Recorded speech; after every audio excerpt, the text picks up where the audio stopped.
श्वास घेतोय की नाही आपण चेक करणार, त्याचं वर पोट खाली वर खाली होतंय काय.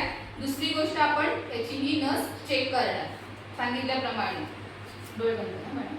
हे नस आपण बंद करणार, तुला आवाज देईन पण आवाज द्यायचा. तिसरी गोष्ट काय करणार आहोत, त्या पेशंटला हाक मारणार आपण, हाक देणार नाही, मग हलवणार आहोत. आता हलवताना दोन्ही हाताने दोन्ही खांद्यावर मारायचं आहे आपल्याला. का मारायचं आहे, जर पेशंटला हार्ट अटॅक आला असेल तर पेशंट पॅरालिसिस होऊ शकतो, बरोबर. मग पॅरालिसिस आला तर तो कुठल्या साईडला आला हे आपल्याला माहिती पडत नाही. सपोज मी डाव्या साईडला दिला आणि डाव्या साईडला जर त्याला पॅरालिसिस गेला असेल तर त्याला सेन्सेशन जाईल का, नाही जाणार, म्हणजे कळणार नाही. म्हणून ऍट अ टाइम आपण दोन्ही हाताने दोन्ही साईडला टॅप करायचा आहे. दोन्ही हाताने टॅप केल्यानंतर तो पेशंट रिस्पॉन्स देणार नाही.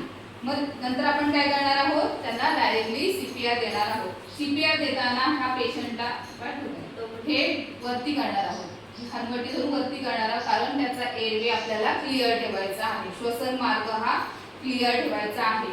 आता बघा तिचं हे इथं आड आहे, संपलं. मग इथून दोन बोटं इथं काय आहे, तिचं हृदय आहे. आता ती लहान आहे, तिला काय एक हात पण बस होईल, पण आता हे जर मोठे असेल तर आपल्याला हे दोन एकमेकांमध्ये लॉक करायचे आहेत आणि इथे असं कॉम्प्रेस करायचं आहे. आता ती श्वास स्वतःचा स्वतः घेते, त्याच्यामुळे मी तिला दाब देऊ शकत नाही, नाहीतर तिला त्रास होणार. पण जर पेशंट जर श्वास घेत नसेल तर त्याला आपण हे काय करायचंय, हे बोट हे हात आहे हे सरळ मार्गाने केलं पाहिजे. असे केलं तर चालेल का तुम्हाला, चालणार नाही. त्याच्यामुळे हा हात असा लॉक करायचा आणि असेच द्यायचा आहे त्यांना, असं देऊन त्यांना श्वास द्यायचा आहे. हे किती द्यायचं आहे, एका मिनिटाला